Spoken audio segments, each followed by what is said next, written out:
बिस्मिल्लाहिर्रहमानिर्रहीम और अस्सलाम वालेकुम। मैं हूं सोएब मरगूब और आप देख रहे हैं प्रोग्राम आलमी मालूमात। पिछले प्रोग्रामों की तरह इस बार भी ज़ाहिर है सबसे ज़्यादा बातचीत तो पाक भारत मामलात पर होगी कि जंग होगी या नहीं होगी, और अगर होगी तो इंडिया को कितनी मार पड़ने वाली है। और ख़ुद इंडियन मीडिया जो इस बारे में जो एक फ़लसफ़ा क्रिएट कर रहा है कि शायद पाकिस्तान को मट्टी में मिला देगा, वो किस हद तक खुद मट्टी में मिलने वाला है। और ये खुद उनके लोग भी मान रहे हैं, हम इसमें अपनी ओपिनियन शायद ना भी दें। और इसके बाद हम ज़ाहिर है जाएंगे कि जी कनाडा में भी इलेक्शन हुए हैं, तो कैनेडियन जो नई लीडरशिप सामने आई है वो किस तरह के ओपिनियन रखते हैं अमेरिका के बारे में, और आया कि वो अमेरिका को कोई रास्ता देगी या नहीं देगी, वो हार्ड है या सॉफ्ट है, इस पर भी बातचीत करेंगे। क्योंकि लग रहा है कि कनाडा और अमेरिका के माबैन एक तिजारती तनाज़ा शिद्दत इख्तियार करने वाला है। इसके साथ ही जो फ्रांस के सदर हैं वो चाह रहे हैं कि यूरोपीय यूनियन जो है आपस में कोई नया मुआहदा कर ले और अमेरिका को बीच में से निकाल दे, साइडलाइन कर दे। इंटरनेशनल इस मंजरनामे पर काफ़ी सारी बड़ी तब्दीलियाँ होने वाली हैं, और इन तब्दीलियों में जो आलमी सतह पर मैं महसूस कर रहा हूँ और हो भी रही हैं, उसमें पाक भारत जंग का कहीं जिक्र नहीं है। किसी इंटरनेशनल लीडर ने अभी तक नरेंद्र मोदी की जो जंगी जुनून है उसके बारे में ये अज्यूम नहीं किया कि वो कोई जंग करने वाले हैं। इसलिए उनका शायद ये ख्याल है या उनको ये कुछ पता है कि कुछ इस तरह की जंग होगी जो दोनों ममालिक जो है वो दोनों को थोड़ा थोड़ा नुकसान पहुँचा लेंगे, जैसा कि इस वक्त भी लाइन ऑफ कंट्रोल पे हो रहा है। तो सबसे पहले हम चलते हैं भारत में आपको पता है कि जी एक बहुत बड़ा मीडिया जो इंडिया का वो ये कह रहा है कि जंग जो है वो होगी और लाजमन होगी, और जंगी तैयारियां कर ली हैं। इंडिया की कैबिनेट मीटिंग हुई है जिसमें आर्मी चीफ, एयरफोर्स चीफ और बैरिया के चीफ बैठे थे। इसके अलावा जी डोवल उनके नरेंद्र मोदी के बिल्कुल साइड पर बैठे हुए थे, यानी वो इस वक्त टॉप ऑफ द गेम का जो एक टॉप मैन है वो हैं।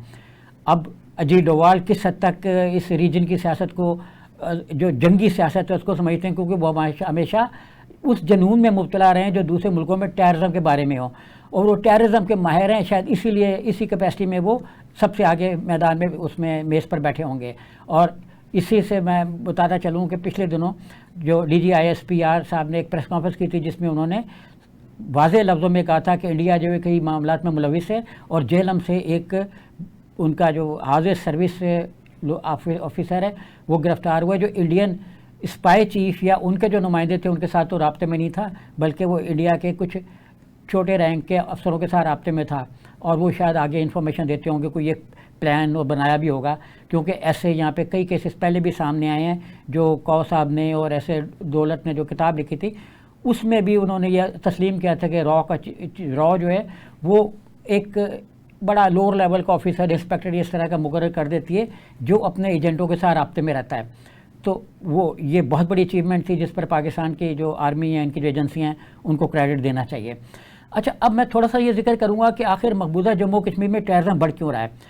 नरेंद्र मोदी साहब बार बार ये कहते रहे कि कश्मीर को हमने दम कर लिया है और कश्मीर इंडिया का हिस्सा है और इंडिया बन जाएगा, लेकिन कहीं ना कहीं से ऐसी आवाज़ें उठती रहती हैं जो कश्मीर इंडिया नहीं बन पाता, और कश्मीर के अंदर मुसलसल एक इंटरनल तसादुम रहता है जिसको वो दहशतगर्दी कहते हैं। ये वही एक्चुअली उसी तरह की एक एक्टिविटीज़ चल रही है जैसी कि अपना जो उनके बड़े भगत सिंह हैं, इस तरह के और भी लोग हैं जो इस तरह की वो एक एक्टिविटीज़ कर रहे थे जब वो टेररिज्म कर रहे थे। जब सावरकर जो इन सारे के गुरु थे, जिन पर 1919 में एक कमीशन भी बना था, ST इलियट या TS इलियट, उन्होंने इसमें वाज़ेह तौर पर यह लिखा था कि जो इंडिया के सावरकर है वो एक्चुअली उन्होंने जो हिंदू हाउस है लंदन में उसको बेस कैंप बनाया हुआ है टेररिज्म के लिए, और वो फ्रांस से पिस्तौलें मंगवा के वहाँ पे अपना स्मगल करें, और जो नासिक उनका एरिया है वो एक बड़ा टेररिस्ट स्पॉट बना हुआ है। ये उनकी किताब में दर्ज है, उनकी मतलब रिपोर्ट में दर्ज है। तो अगर हम हिस्ट्री में जाएं तो इंडिया की हिस्ट्री खुद टेररिज्म की है, वो टेररिज्म पैदा करता है, फिर टेररिज्म से खुद ही डरना शुरू हो जाता है, फिर समझता है कि टेररिज्म तो मेरा का जो चीन है वो बोतल से बाहर निकल गया है। खुद ईस्ट पंजाब में जो सिचुएशन थी इंदिरा गांधी के दौर में, वो भी कहा जाता है कि वो उनके अपने लोग थे जो जिनको उन्होंने पहले लीडर बनाया, फिर डरना शुरू हो गया, फिर बहुत बड़ा ऑपरेशन किया और फिर बहुत से कई हज़ार लोग मार दिए। ये अलग बात है कि सरकारी कागजात में कभी भी हज़ारों का जिक्र नहीं आता, चाहे दर्जों हज़ार लोग ज़ख्मी हो जाएँ और हज़ारों लोग जान से जाएँ।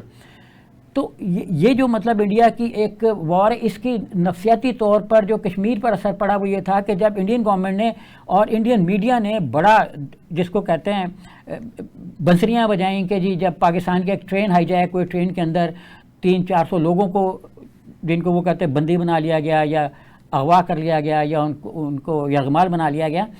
तो जब ये वाला एक्टिविटी पाकिस्तान के अंदर हुई तो इंडिया के मीडिया ने बड़ी बगलें बजाईं और उनके तमाम चैनल्स जो हैं वो जिनको गोदी मीडिया कहते हैं या जिनको लपड़ झंडीस कहते हैं या जिनको चिंटू कहते हैं, तो ये सारे जो हुक्मरानों के चमचे थे इन्होंने बड़ी बगलें बजाई कि पाकिस्तान में देखो जी क्या हो गया। अब वही चीज़ इंडिया के अंदर हो गई, पुलवामा में पहले हुई और उसके बाद वो पहलगाम में हुई, और दोनों चीज़ें जो हैं ये एक्चुअली इंडिया की उस नफ्सियात के मुताबिक है कि वो दहशतगर्दी को पसंद करता है। मैं फिर कहूँगा कि इंडिया के जो सावरकर हैं वो टेररिज्म को पसंद करते हैं और उनकी जो फेवरेट शख्सियत थी वो खुद अपनी किताबों में और अपने मज़ामीन में लिखते हैं कि वो हिटलर थे और हिटलर ने जिस तरीके से अपनी नस्ल को बकौल उनके पाक किया था और उसको उसमें जो आमेजिश थी दूसरी नस्लों की उनसे अलग किया था, यानी यहूदियों के साथ जो अपना शादियाँ वादियाँ इस चीज़ को रोक दिया था, तो ये चीज़ उनकी अपनी फेवरेट थी। अच्छा, अब इंडिया ने इस वॉर में जो महाज खोले सबसे पहले उन्होंने अपने इलेक्ट्रॉनिक और सोशल मीडिया पे महाज खोला। 4 PM एक चैनल है उसको बंद कर दिया, उससे पहले उन्होंने न्यूज़ क्लिक को बंद किया, छापा मारा, उनकी जो मुख्तलिफ एजेंसियाँ इनकम टैक्स की और ईडी की है वो मारती रहती हैं छापे बेताशा। BBC पे भी छापा मारा, उसका भी दफ्तर जो वो प्रॉब्लम का शिकार हो गया और कुछ लोग इधर उधर भाग गए, कुछ डर आ गए। अब इसके बाद उन्होंने, अच्छा ये मैं बता दूं कि ये जो 4 PM है शर्मा साहब इसको चलाते हैं, ये उत्तर प्रदेश है, 4 PM उत्तर प्रदेश भी है और एक 4 PM नेशनल भी है।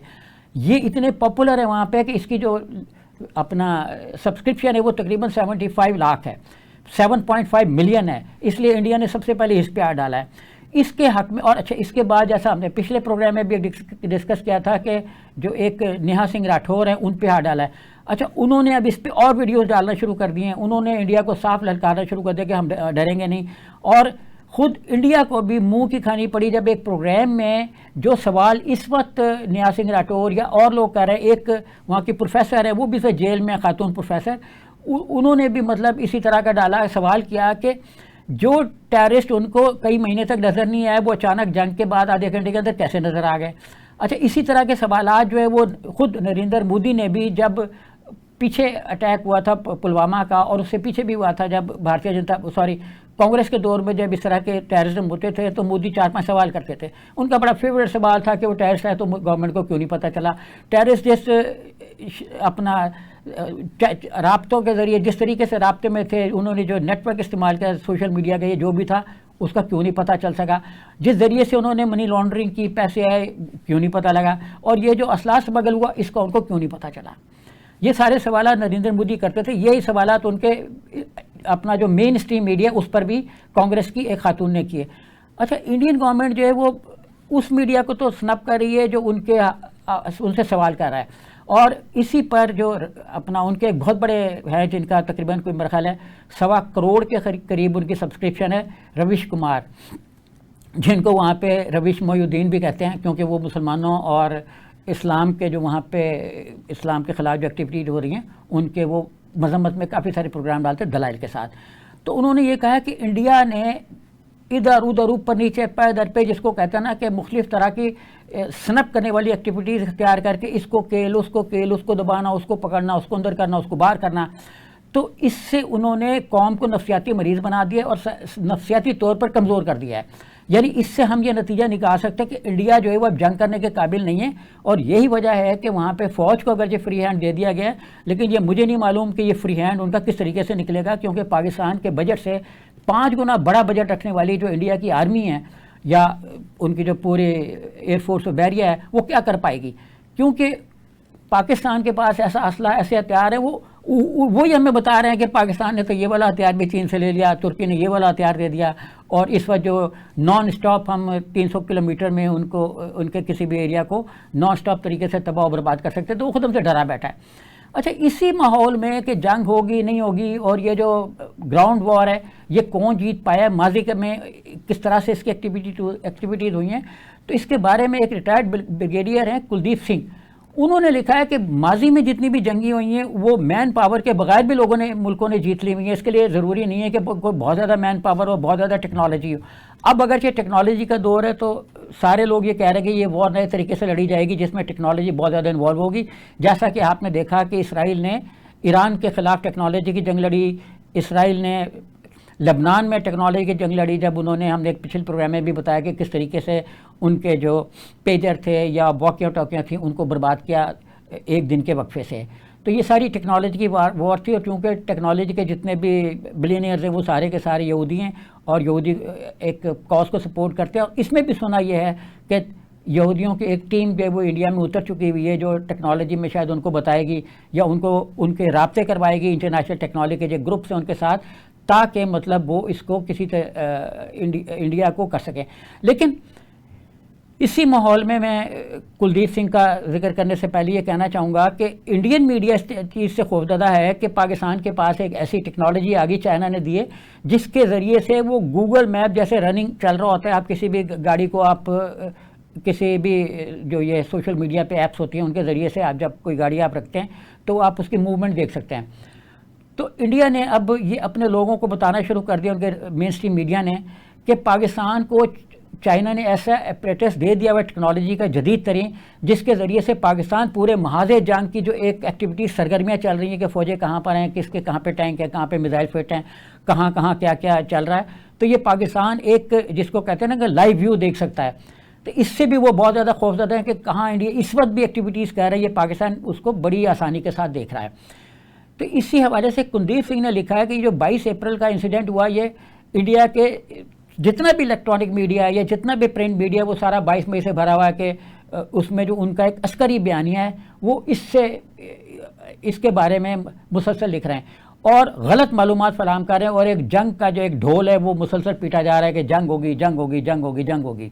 और एक इसी जंग के पस मंज़र में पूरे मुल्क को मजहबी तौर पे पोलराइज कर दिया गया है।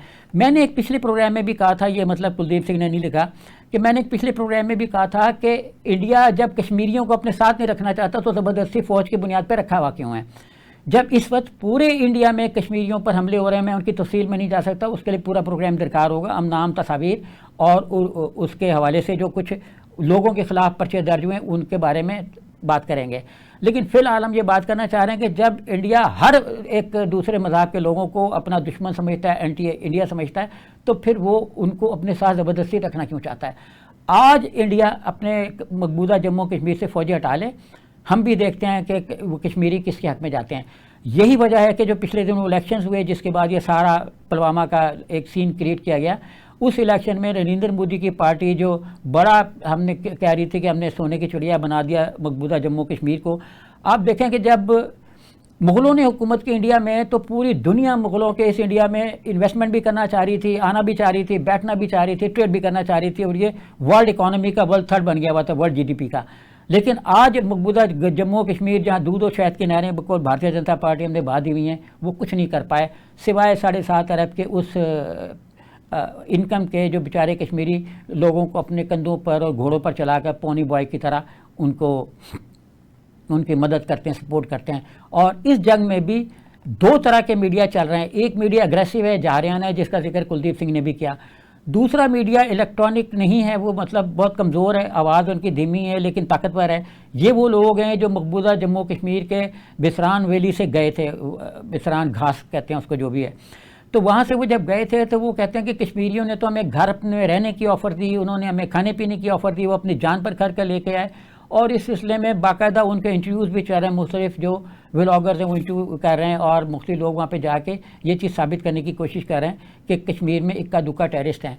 लेकिन वो जब ये सवाल करते हैं कि जी ये जो इतने लोग थे, ये इंडियन आर्मी 1.5 घंटे बाद क्यों आई, और उसी एरिया में जब एक भारतीय जनता पार्टी के डूबे साहब ने अपनी पार्टी की, तो 2,500-3 हज़ार जो नीम फौजी दस्ते और फौजी दस्ते हैं और पुलिस है वो उनकी हिफाजत पर लग गई। 250-300 लोगों की हिफाजत पर इतने लग गए और 2,500 लोगों को बेआसरा और खुला छोड़ दिया गया। तो एक तो मतलब ये है कि चूंकि इंडिया टेररिज्म को पसंद करता है, चाहे वो सावरकर हो, चाहे उनके मानने वाले हो, उनके चाहने वाले हो, या मौजूदा भारतीय जनता पार्टी हो।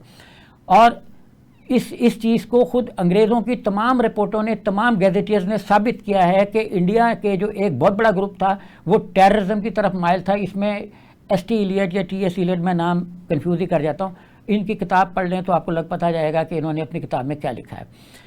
तो ये जो सिंह साहब ये लिखते हैं कि इंडिया का जो सोशल मीडिया है और जो इलेक्ट्रॉनिक मीडिया है वो सिर्फ इस वक्त बेहयाई और आमदनी कमाने के चक्कर में लगा हुआ है, और वो एक फ़ेक कहानी कर रहा है जो बड़ी मज़ा खेज़ है, और वो लोगों को जो खबर फराहम कर रहा है वो एक्चुअली एक तफरीह का माहौल है, और ऐसे लगता है जैसे कोई थिएटर लगा हुआ है इलेक्ट्रॉनिक मीडिया पर। और वो फौजियों और इनकी जो बहादुरी है उसके बारे में तो कुछ बताता नहीं है। दुश्मन की जो गद्दारी और ख़यानत और बुज़दिली, इस हवाले से वो बहुत कुछ कहता रहता है और वो इस चीज़ के दावे करता रहता है कि वो अब इंतकाम ज़रूर लें, इंतकाम की आग में ज़ाहिर है उन्होंने ही ये चीज़ पैदा की है। अब ख़वातीन हज़रात, हम लेंगे एक थोड़ा सा वक्फा और वक्फे के बाद दोबारा हाजिर होते हैं। उस वक्त तक के लिए कहीं जाइएगा नहीं। Welcome back. तो हम बात कर रहे थे कि माजी की जो एक जंगी हिकमत अमली थी वो क्या थी और टेक्नोलॉजी बेस्ड हिकमत अमली कैसी होगी। पाकिस्तान भारत की जंग जो वो क्या असरात मरतब करेगी वर्ल्ड की जो एक अपना इस वक्त सिचुएशन है सख्त बंदियों की, उसमें हम क्या किरदार अदा कर पाएंगे, किस किस की हिमायत हासिल कर पाएंगे। देखिए, जब विलियम जो थे उन्होंने जब जंग लड़ी तो उनके साथ जो है इंग्लैंड में कितने लोग थे, बराए नाम थे, चंद हज़ार उनके पास फौजी थे जब उन्होंने जंग लड़ी। इसी तरह वॉरेन हेस्टिंग्स जो थे उन्होंने भी जंग लड़ी, बहुत कम लोग थे। और उनसे पहले भी एक हेस्टिंग्स थे, हेस्टिंग्स की जंग हुई थी, उसमें भी कोई तकरीबन थोड़े से लोग थे। इसी तरह अमेरिका ने जो जंग लड़ी 1846 में और उन्होंने जब हमला किया तो उनके साथ 13,000 फौजी थे। और इन फौजियों ने क्या किया था वहाँ पे, इन 13,000 फौजियों ने ट्रेंड लोग थे, इन्होंने California, Nevada, Utah, Arizona, new Mexico, Colorado, Kansas और वायमिंग वगैरह के जो अपना स्टेट्स थी उनको हासिल करके अमेरिका का हिस्सा बना लिया। इसके बाद जो हस्सानवी अमेरिका की जंग हुई थी 1898 में, उसमें भी कोई इतनी काबिल ज़िक्र फौज नहीं थी। जैसे 15-16 लाख फौज इंडिया लेके बैठा हुआ है, 6-6.5 लाख कश्मीर में ठोक दी हुई है, अभी मज़ीद भी ले आया। हमारे पास भी माशाल्लाह काफ़ी ट्रेंड फ़ौज मौजूद है। ज़ाहिर है एक हम इतने बड़े 140 करोड़ का मुल्क तो नहीं है, लेकिन फिर भी हमारी फ़ौज इंडिया को खाक चटाने के लिए काफ़ी है। तो अमेरिका ने अपनी 1898 में जो जंग लड़ी उसमें थोड़े से सिपाहियों की मदद से पोर्टो रिको, फ़िलिपाइन, गुआम और क्यूबा के जो जज़ायर हैं उन पर कब्ज़ा कर लिया और अपनी धाक बिठा ली। तो वो ज़माना जब थोड़े से फ़ौजियों की मदद से लोग एक दूसरे को पर कब्ज़ा कर लेते थे, रियासत को अपना हिस्सा बना लेते थे, वो अब ख़त्म हो गया। अमेरिका ने और दूसरे मुल्कों ने जहाँ जहाँ जाके जंगें लड़ी वो सोने की चिड़िया थीं। अंग्रेज़, वलंदेज़ी या फ्रांसीसी जब इस रीजन में इंडो पाक में जहाँ मैं सब बैठा हुआ हूँ इसमें जब घुसना चाह रहे थे सूरत के रास्ते, गुजरात के रास्ते या बंगाल के रास्ते, तो वो उनको नज़र आ रहा था कि ये सोने की चिड़िया है। सोने की चिड़िया का लफ्ज़ उन्होंने दिया हुआ है, कोई हमने तो आजकल ईजाद नहीं किया। तो सोने की चिड़िया के को पकड़ने के लिए वो लोग इस रीजन में आते रहे जहाँ अनाज भी था, वसाइल भी थे और बेताशा सोना चांदी थे। अब वो ज़खायर, वो चीज़ें वो ख़त्म हो चुकी हुई हैं। अब उनकी जो पर कैपिटा पैदावार है वो शायद हमसे ज़्यादा ही होगी, इसलिए अब जो असली जंग है उसमें उस तरह का माहौल नहीं होगा। इसलिए जंग जो है वो ख़ित्तों पर कब्ज़ा करने के लिए शायद ना लड़ी जाए। ये मतलब मुख्तलिफ़ जंगी माहिरीन का ख्याल है कि ख़ित्ते पर कब्ज़ा करने का फ़ायदा नहीं होगा बल्कि नुकसान हो सकता है, क्योंकि जिन ख़ित्तों पर कब्ज़ा करेंगे वहाँ के जो मतलब वहाँ की आबादी हिंदू है वो टेररिज्म करेगी और बड़ा मुश्किल हो जाएगा कि उस टेररिज्म को काबू करना, और वो कहीं भी आ जा सकेंगे। मतलब घुस तो सकते हैं ना, जैसे अपना कलभूषण हमारे उतर के तो भागना चाह रहा था, वो तो पाक फ़ौज ने पकड़ लिया तो वो काबू आ गया, ना पकड़ते तो भाग ही जाता। तो जब ये कहा जा रहा है कि जब जंग हुई अमेरिका की कोरिया के साथ, वियतनाम के साथ, इराक़ के साथ, तो आप देखें कि उसका क्या नतीजा निकला, कुछ भी नहीं। वियतनाम की जंग से अमेरिका को पसपा के भागना पड़ा। इराक़ अब तक तबाह बर्बाद है, जो दुनिया का दूसरा बड़ा ऑयल एक्सपोर्टर था वो तबाह हो गया। अफ़गानिस्तान में अमेरिका जो है वो $2.3 ट्रिलियन झोंक कर बड़े आराम से निकल गया कपड़े झाड़ता हुआ, और अब वो वहाँ पे उनका जो इंस्पेक्टर जनरल है वो उनकी इंक्वायरी कर रहा है। तो इसी तरीके से कहा यह जाता है कि जब इस तरह की अब जंग अगर फ्यूचर में हुई तो वो मुमकिन नहीं होगी कि उसको सस्टेन कर सके, क्योंकि जंग महंगी होगी। इसलिए एक परसेप्शन है ये कि इंडिया के अंदर जो एक बुखार चढ़ा हुआ है उसके मुताबिक वो चाहेगा कि एबटाबाद तक का कोई ऑपरेशन किया जाए। हम ये मानते हैं और हमारी जो हमने अपने तस्वीर से भी साबित किया, सैटेलाइट की मदद से भी साबित किया कि इंडियन तैयारे पाकिस्तान के अंदर ना घुसे, ना बमबारी हुई। जो घुसे वो चाय पीने के लिए हमारी जेल खानों में चले गए, जिनका नाम अभिनंदन है। और अगर बहुत सारे अभिनंदन और भी गिरे तो उनके लिए मैं चाय का बंदोबस्त तो करना है, चाहे वो मेरी छत पे गिरे, आपकी छत पे गिरे, तो आप भी तैयार हैं अभिनंदन के लिए चाय का कप खरीद लें। और इस वक्त भी मतलब अभिनंदन की चाय जो है वो दुनिया में बड़ी मशहूर हो रही है, और टी स्टॉलों पे उसके पोस्टर लगे हुए, पोस्टर बॉय बन गया अभिनंदन, तो काफ़ी प्रोमिनेंट आदमी है। तो मैं इसी उस मौजू में ये भी बताता चलूँ कि ये कोई नई बात नहीं है। जो इंडिया के पहले आर्मी चीफ थे पैट्रिक जनरल साहब जो थे, उनके बेटे को भी अयूब खान ने अरेस्ट कर लिया था इसी तरीके से। वो भी प्लेन लेके पाकिस्तान के अंदर घुसना चाह रहे थे, बाद में पकड़े गए तो उनको बलूचिस्तान के किले में रखा गया था। और अयूब खान की वज़ादारी थी, उन्होंने इंडियन जनरल को कहा कि हम इसको छोड़ देते हैं। इंडियन जनरल ने सोचा कि अगर एक को छोड़ा तो बढ़िया बगावत हो जाएगी, और वैसे ही वो एक अपना इंडियन बरादरी से ताल्लुक़ नहीं रखते तो नया शोर शराबा होगा। तो उन्होंने कहा कि जो सबके साथ होगा वो मेरे बेटे के साथ भी होगा। उन्होंने मतलब उसकी अकेले की रिहाई तस्लीम नहीं की। इसलिए मतलब ये कहना कि जी जंग बाकायदा जंग होगी, वो नहीं होगी। जो मेरा अंदाज़ा है वो ये कि लाइन ऑफ कंट्रोल जो है वो इसी तरह चलती रहेगी और स्पेसिफिक टारगेट बनाने की कोशिश करेगा इंडिया। लेकिन इंडिया को चूँकि पाकिस्तान का पता नहीं है, मैं फिर कहूँगा कि इंडिया को पाकिस्तान का पता नहीं है कि उसके पास क्या क्या चीज़ें हैं, वो इंडिया को कहाँ कहाँ किस किस तरह से निशाना बना सकता है, किस किस चीज़ को बर्बाद कर सकता है।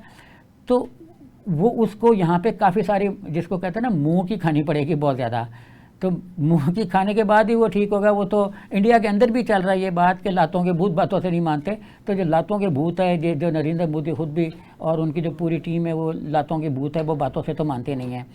इसलिए ये बात बड़ी वाज़ेह है और कि इंडिया कोई ना कोई करेगा एक्टिविटी, अगरचे इस एक्टिविटी का दुनिया को कहीं इल्म नहीं है, किसी को इल्म नहीं है। और इस एक्टिविटी को करने के लिए वो वहाँ का जो सोशल मीडिया है, वहाँ का जो इलेक्ट्रॉनिक मीडिया है, उसका गला घूंट रहा है, आवाज़ों का गला घूंट रहा है। जो भी आवाज़ उठती है कि सवाल करो, उसको वो कह देता है कि खबरदार ये पाकिस्तान के एजेंट है।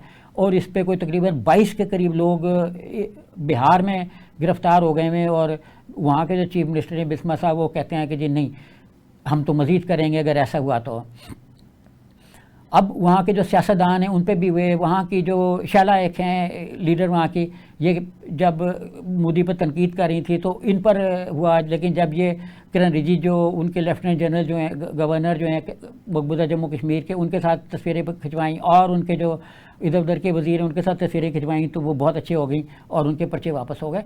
तो इंडिया की जो साइकोलॉजी है वो ये कि पहले अपने सोशल मीडिया को काबू करो, फिर इलेक्ट्रॉनिक मीडिया को काबू करो, फिर सियासतदानों को काबू करो। और सियासतदानों के अंदर जो इत्तेहाद पैदा हो रहा था उसको ख़ुद उन्होंने पारा पारा कर दिया।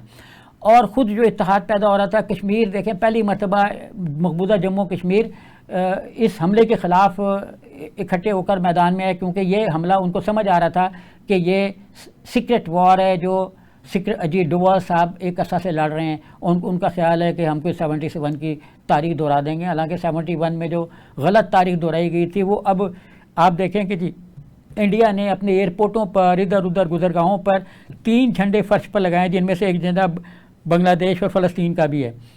यानी इसराइल को उन्होंने इतनी अहमियत दी है कि फ़लस्तीन जिसके साथ उनका कोई बराह रास्त तसादुम नहीं है, फ़लस्तीन बेचारा तो उसके तो 70-80 हज़ार के करीब डॉक्यूमेंटेड और 1.5-2 लाख के करीब अनडॉक्यूमेंटेड लोग जो शहीद कर दिए हैं, ज़ख्मी कर दिए हैं बेतहाशा, और तकरीबन बेघर तो सारी हो चुके हैं। वो कभी इधर पलटते हैं, कभी उधर लौटते हैं, तो उनकी तो वो ये कि झपटना पलटना।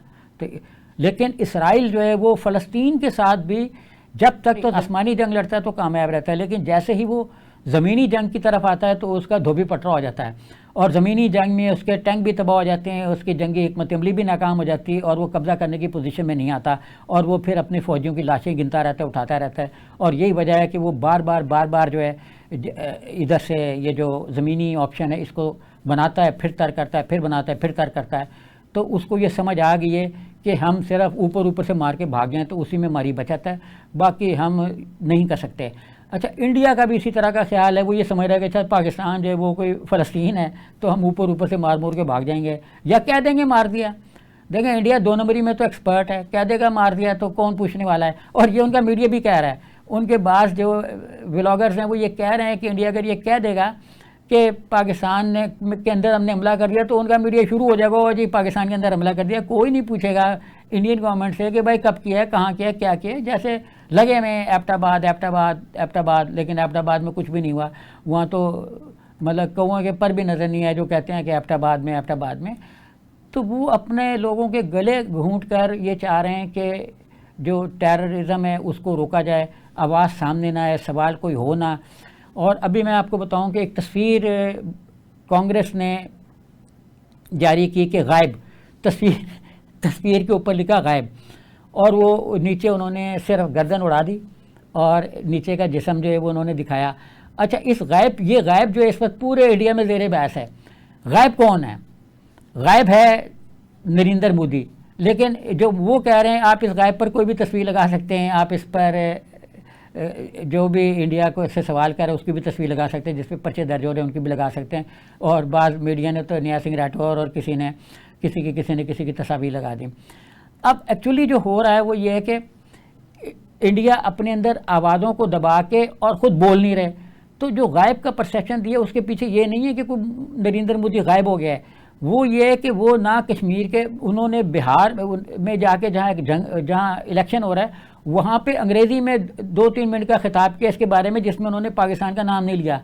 लाल आँख, वो कहते हैं ना कि मैं चाइना को लाल आँख दिखाऊंगा, लेकिन लाल आँख में पाकिस्तान को भी नहीं दिखा पा रहे, और पाकिस्तान का भी नाम नहीं लिया। सिर्फ ये कहा है कि अपना जंग दहशत गर्दों और दहशत गर्दों के जो हैंडलर्स हैं, हैंडलर्स तो खुद उनके अपने साथ ही बैठे हुए थे लेफ़्ट साइड पर। पहले निशित पे जी डोभाल साहब थे, ये दहशत गर्दों के हैंडलर्स हैं, इसी को वो पकड़ेंगे, यही मारा जाएगा। मुझे तो डर है कहीं क्योंकि वो रहता तो इन्हीं लोगों के करीब है के साथ में ये भी ना लुढ़क जाएँ।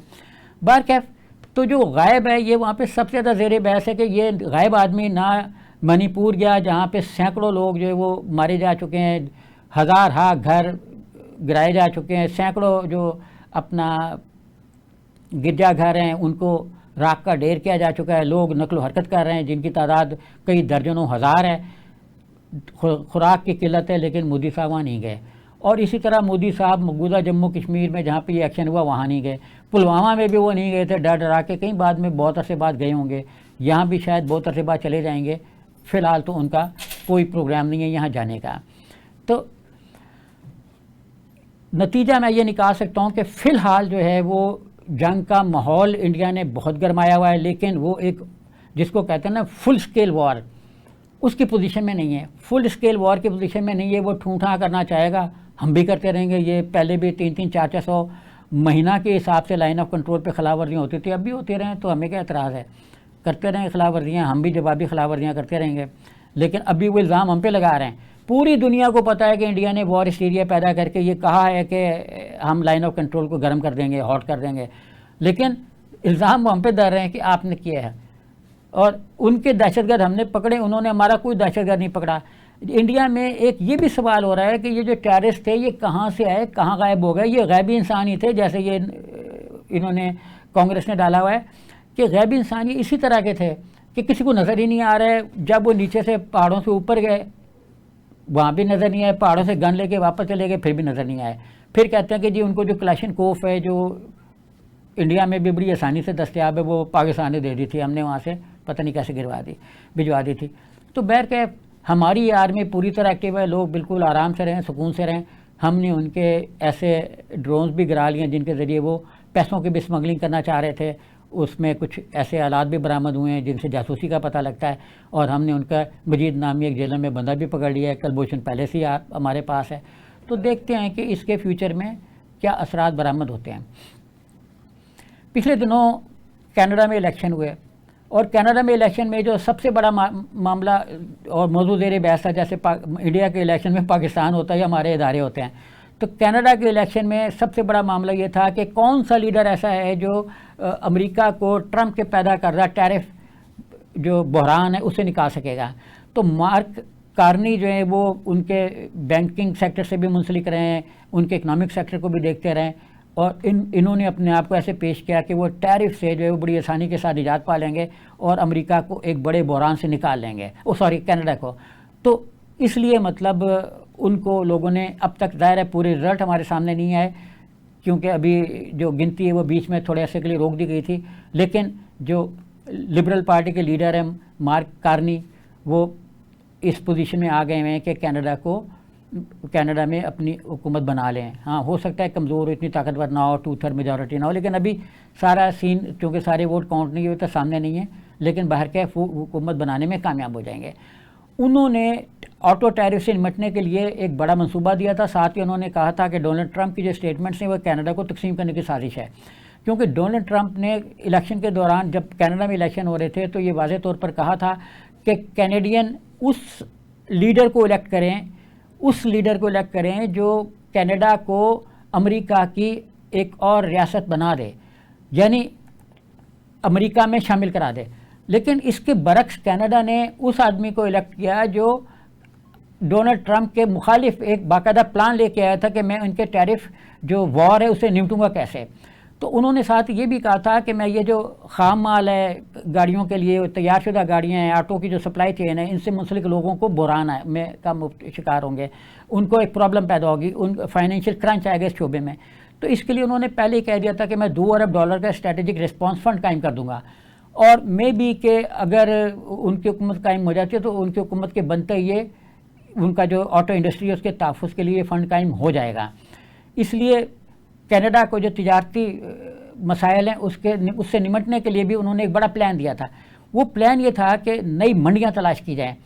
तो वज़ीर आज़म जो अपना मार्क का कारनी है वो आगे फ्यूचर में मुस्तकिल तौर पर एक ऐसा प्लान देंगे जिससे कोई नई मंडियाँ मिल जाएँ, कोई यूरोप में ज़्यादा एक्सेस हो, या मतलब किसी भी तरीके से वो टैरिफ के बहरान से निमटने की कोशिश करेंगे।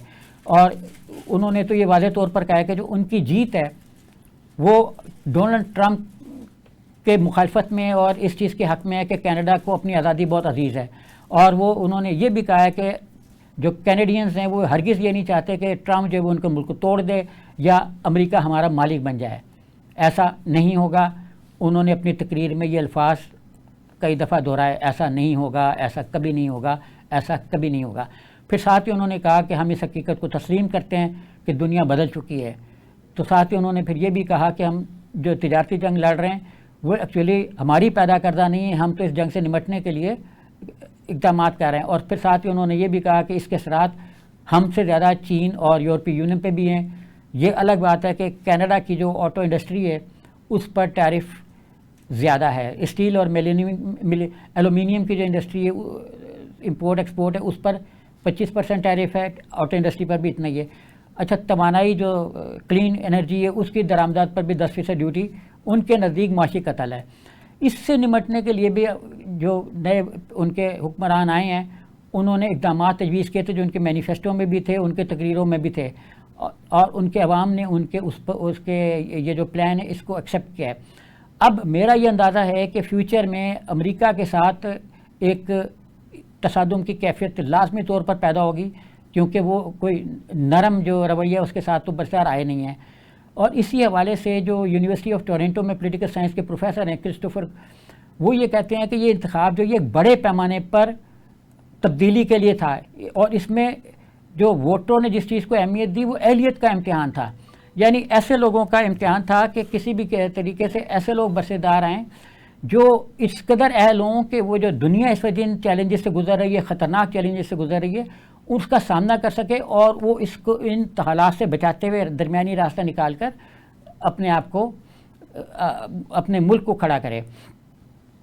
तो जो कारनी साहब हैं उन्होंने इलेक्शन जीतने के बाद भी यही कहा है कि मैं इलेक्शन जीत गया हूँ, मैं आपके सामने खड़ा हूँ, आपने मुझ पर भरोसा किया, मैं आपके भरोसे पर पूरा उतरूँगा, और फ्यूचर का जो प्लान है मैं प्राइवेट सेक्टर और निजी कंपनियों को सपोर्ट भी करूँगा और उनसे मदद भी लेंगे, और उनके ज़रिए से ही हम इस टैरिफ वॉर को जीत लेंगे। अच्छा, अब वो कामयाब क्यों होंगे? उनकी कामयाबी का इम्कान इसलिए है कि वो डिप्टी गवर्नर भी रहे हैं कनाडा के, जो उनका अपना बैंक है रियासत का उसके, और फिर वो 13 साल तक मज़ीद जो है ना वो इकनॉमिक्स के शोबे से मुंसलिक रहे। फिर कनाडा के गवर्नर भी रहे कि फिर 2008 का जो मालियाती बहरान आया था उसमें भी उन्होंने बड़ी अच्छी पॉलिसियाँ बनाई थी और वो इन पॉलिसियों से निकल पाए थे। तो मेरा अंदाज़ा ये है कि वो कनाडा को इस बहरान और कसाद बाज़ारी से निकालने में कामयाब हो जाएंगे और वो तिजारती जंग जीत जाएंगे। इसलिए हम ये तवक्को करते हैं कि जो डोनाल्ड ट्रंप ने अपने 100 दिनों में मुख्तलिफ़ तरह के इक़दाम किए थे, और उन 100 दिनों के इक़दाम में वो जो कनाडा के बारे में किए थे उनमें भी उनको शिकस्त होगी। तो इसलिए मेरा अंदाज़ा ये है कि इसमें उनको कनाडा को जो है वो कामयाबी होगी, ये मेरा अंदाज़ा है। अच्छा, अब हम आते हैं कि जी पिछले दिनों डॉक्टर फ़ारूक अब्दुल्ला जो शेख अब्दुल्ला के बेटे और उनके बेटे उमर अब्दुल्ला इस वक्त आज़ाद कश्मीर के जो मौजूदा जम्मू कश्मीर के वज़ीर आज़म हैं, अब वज़ीर आला हैं। यूनियन टेरिटरी बनने के बाद ज़ाहिर वज़ीर आला बन के, वरना पहले तो वज़ीर आज़म ही होते थे। तो फ़ारूक अब्दुल्ला और शेख अब्दुल्ला उनके प्रीमियम ही कहलाते थे। अब जो डाउनग्रेड हुआ इसका स्टेटस, इसके बारे में डॉक्टर फ़ारूक अब्दुल्ला ने, जो खुद भी भारतीय हुकूमत का हिस्सा रहे हैं, वो कहते हैं पीएम मोदी जो है गेम मास्टर हैं गेम मास्टर हैं। मकबूजा जम्मू कश्मीर के एक जो साबिक प्रीमियर हैं, उन्होंने अपने इंटरव्यू में कहा कि फ़ारूक अब्दुल्ला इस बहरान से निकलने में वो जो मोदी हैं वो इस बहरान से निकलने में कामयाब हो जाएंगे, वो कोई बेहतर एक्टिविटी कर सकेंगे। लेकिन उन्होंने एक बात बार बार की है, वो बात ये है कि वो बार बार ये कह रहे हैं कि जो